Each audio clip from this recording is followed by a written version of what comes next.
Ok, vamos então pular agora para a parte da execução do design. Ok, a gente falou do time, a gente falou de entender o business, etc.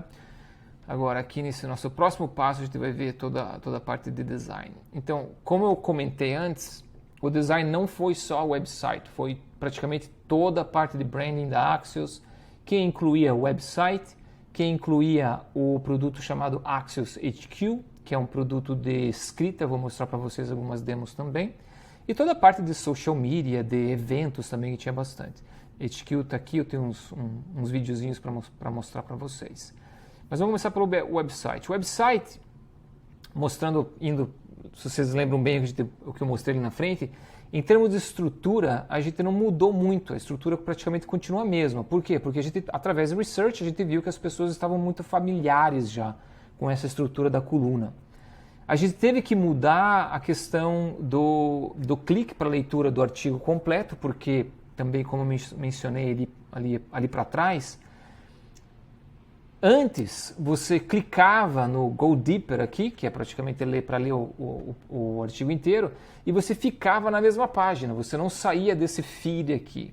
Só que isso estava criando um problema para advertisement, para publicidade, porque a gente não estava contando uma página de leitura a mais, a gente estava mantendo tudo na mesma página.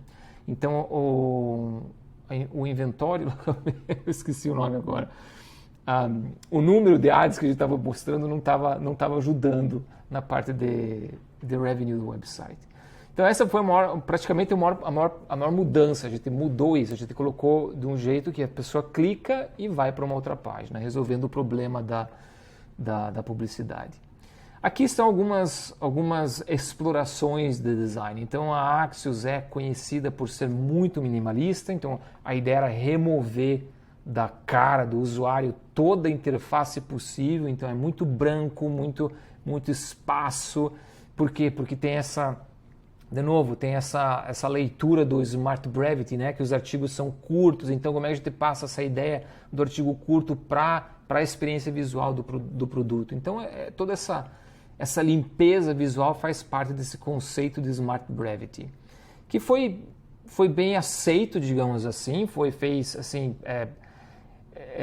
é bem reconhecido no mercado, mas tem o seu porém também. O seu porém é que acaba parecendo muito com a maioria dos outros websites de notícias. E eu vou falar um pouquinho mais sobre isso no case da Semafor, que é onde eu estou trabalhando agora, que a gente tentou, com o grande aval dos nossos fundadores, a gente tentou usar o design como uma ferramenta de impacto, não só pensando na experiência do usuário em si, mas o impacto da marca, de como é que a gente faz para se destacar num mundo tão barulhento, né? Então aqui de novo, não vou me entreter nos detalhes aqui, mas como vocês podem ver, é tudo muito trabalhado em cima de tipografia, tamanhos, hierarquia de informação, a página do autor, com foco nos meios de contato do autor. O autor são os jornalistas praticamente, página de arquivo. Aqui eu começo a mostrar para vocês um pouco mais o trabalho dentro da parte de eventos, e a gente chamava de deep dives, né? Ou seja, mergulhos profundos. Então você pega um tópico e faz uma análise um pouco mais profunda, jornalística mais profunda. Então a gente tinha um espaço maior para sair um pouco dos templates que a gente tinha para o artigo normal. Então a gente trabalhava um pouquinho mais a gráfica, mudando cores, mudando até a tipografia às vezes também. Por exemplo, esse policy, esse aqui que era um artigo, um deep dive em temas raciais. A gente foi lá para trás nas passeatas, a gente tentou pegar uma tipografia que um artista fez aqui em cima dos cartazes que as pessoas usavam nas passeatas, e foi a tipografia que a gente usou no projeto inteiro. Eu não sei se eu coloquei imagem daquela... Não coloquei. E aqui algumas outras explorações com imagens grandes, imagens menores. A gente acabou com uma imagem um pouquinho menor, mas essas aqui são todas tentativas, erro e acerto em cima do design. Essa parte aqui não é o site responsive, é a app. A gente acabou desenvolvendo uma app para Axios também. Claro que muito da app foi em cima da interface que a gente criou para o website também, A diferença fica mais nas categorias de jornalismo, a gente dividiu um pouco diferente na app comparada com o website, por questão de SEO e questão de pura navegação em mobile versus desktop. Uma coisa que eu achei bem bacana, que também fez parte do projeto, que a gente acabou incluindo, uma é o CMS da Axios. Já existia um CMS bem básico da Axios. O CMS, para quem não sabe, a plataforma que você usa para escrever, para publicar o conteúdo. Geralmente você acaba usando um CMS que já existe no mercado, um WordPress da vida. Alguns jornais grandes, por exemplo, o Washington Post aqui, tinha um CMS deles que eles acabaram transformando em um produto, então você poderia comprar esse CMS e usar. A Vox também tinha um CMS deles, parece que eles não estão usando mais, porque tem também a parte negativa de você ter um CMS próprio, que é a parte de manutenção. Você acaba tendo que ter um time exclusivo para trabalhar nesse CMS, ou seja, o custo às vezes não compensa, muitas das vezes não compensa, na verdade. Na Axios a gente acabou tendo que ter um time trabalhando só no CMS também. Mas a parte legal de ter o CMS proprietário é que você controla toda a parte de experiência, né, de look and feel do CMS. Então você pode deixar ele tinindo do jeito que você quer. E outra parte que foi bem bacana de todo esse trabalho de redesign do website foi performance. Esse aqui mostra como é que estava a performance do site depois que a gente relançou ele, comparado com o que com o que o website era antes. Então, aqui vocês veem 15, ou seja, performance o geral, né? Antes era 15, a gente foi para 96, e alguns outros números que são interessantes de ver. O First Contentful Paint é quanto tempo leva para você começar a ver conteúdo na tela. Antes era 3.3 segundos, que é um monte. A gente foi para menos de um segundo, 0.7. O Speed Index, que era 12, foi para 0.8. E esse aqui também que é interessante, que é o time que você precisa para você começar a poder interagir na tela. Era antes 27 segundos, ou seja, ele lia praticamente a tela inteira, e a gente foi para 0.7. Ou seja, o ganho em termos de performance foi enorme, foi abissal. E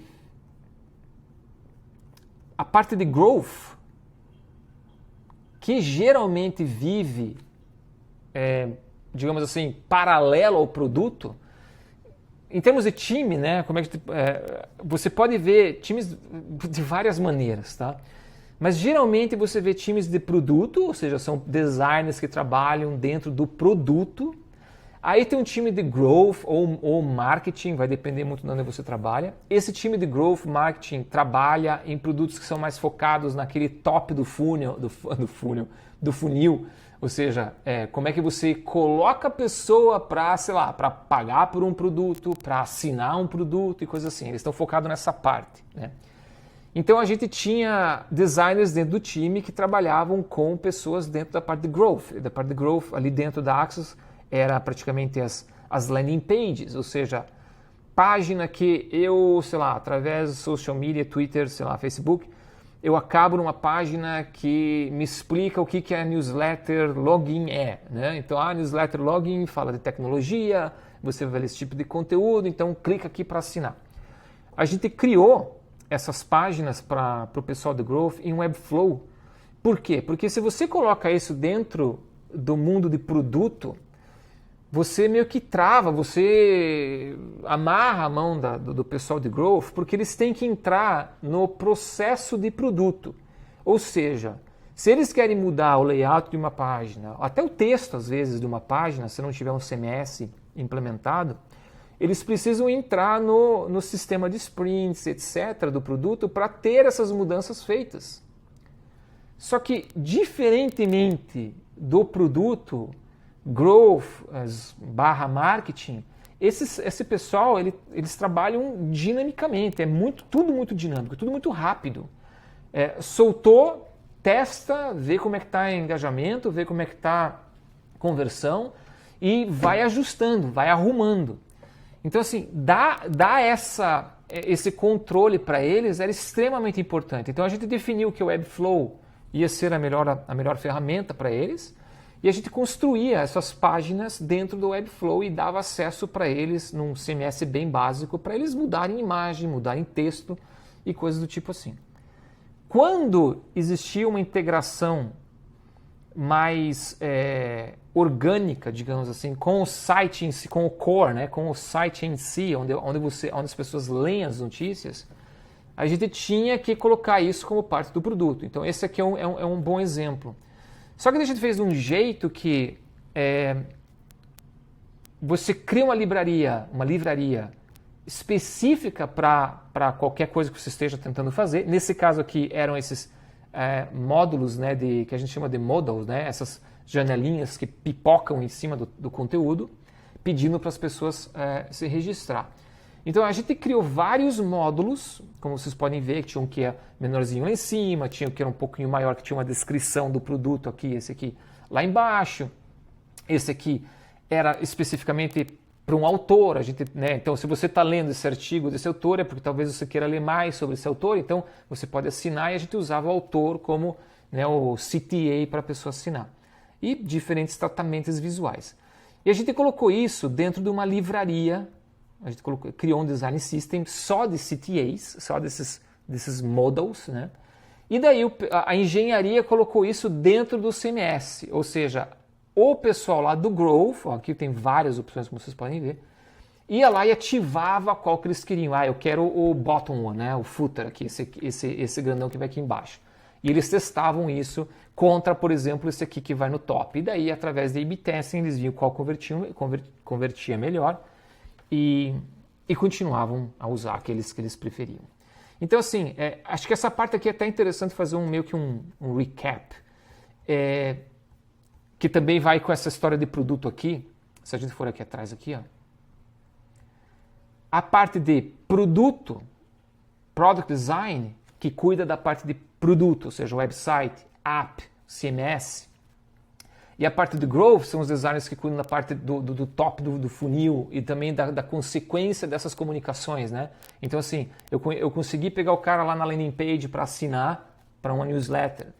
Ele assina a newsletter, começa a receber as newsletters. Como é que você mantém daí essa relação com o teu leitor, além da própria newsletter, né? Existem aquelas questões de tempo de que o leitor não abre mais a newsletter. Você entra com o tal da campanha drip, que eles chamam, que é por pingos, né? Você vai lá e manda um e-mail dizendo, o que está acontecendo que você não está mais abrindo, né? Você tenta levar a pessoa para abrir de novo um e-mail.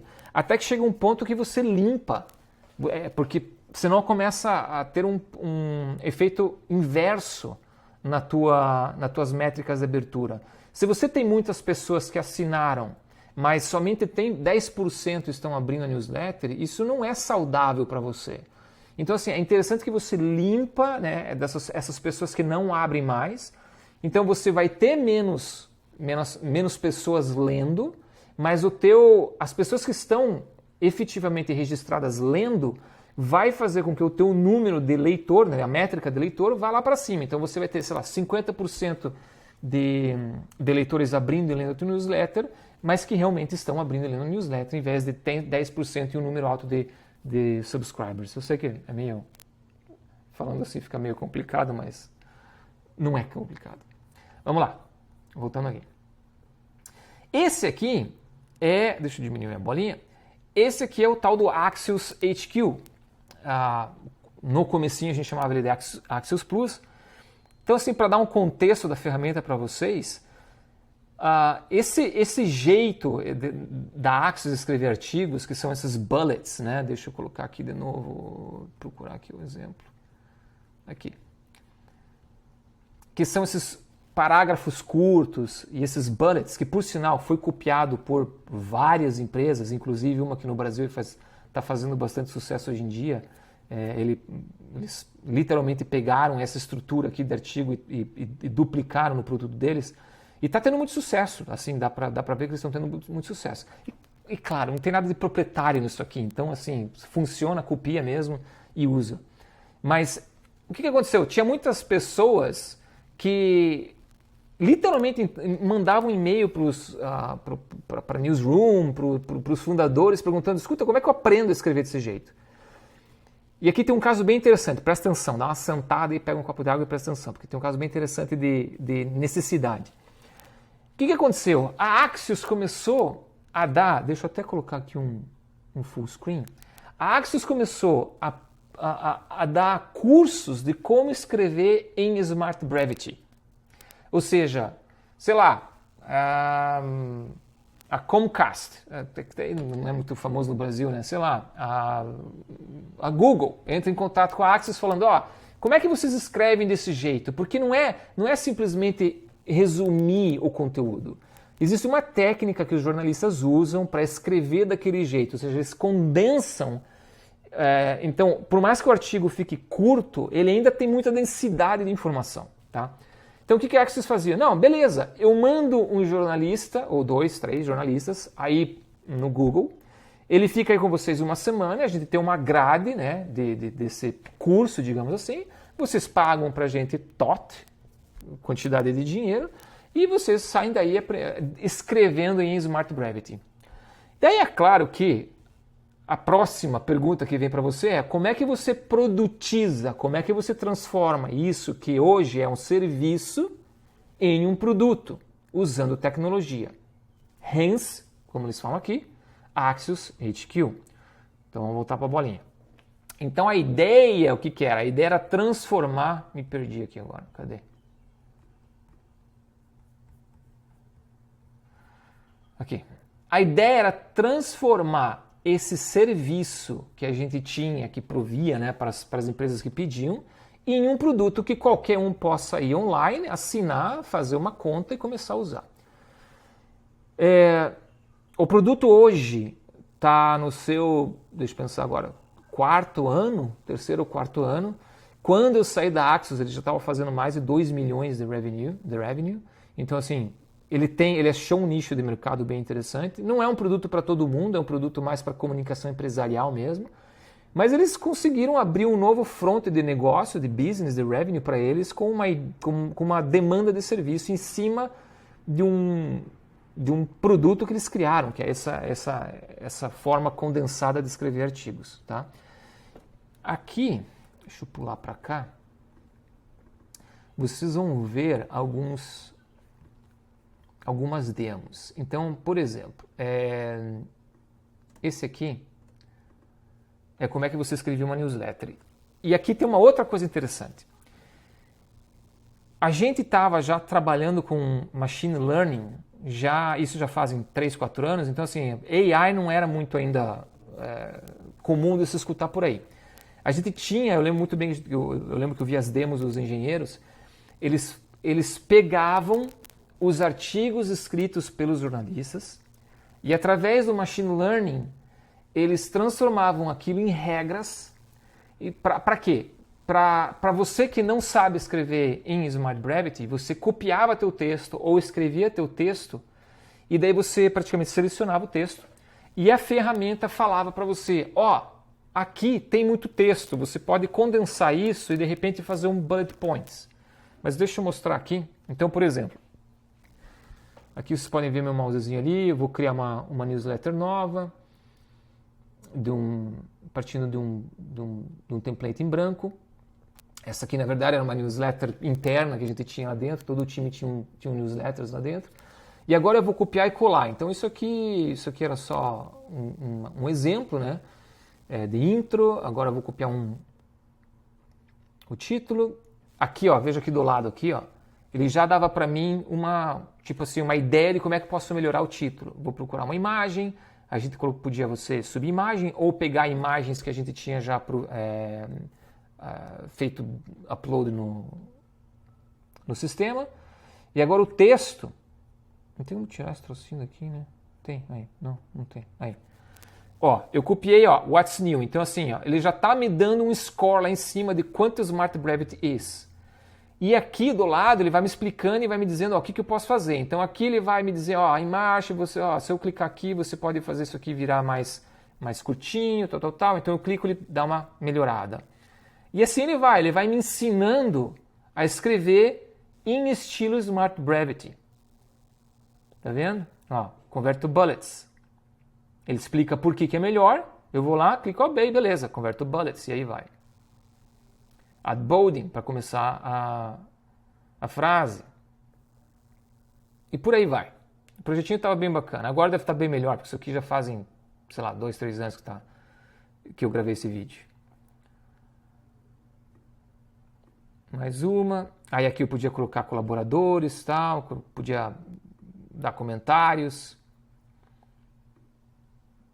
mandar um teste. Ah, e uma coisa interessante, não sei se eu mostrei para vocês aqui, ó. Aqui em cima, aqui, ó, tá vendo? Ó?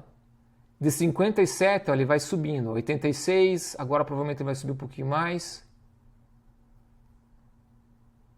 86 ainda, 86. Ó, 100, ou seja, agora eu tô bem dentro do esquema Smart Brevity. Vamos ver o que tem mais interessante aqui. Isso aqui é só como a newsletter chega no inbox, ou seja, isso aqui só para vocês verem como é que ela era no inbox.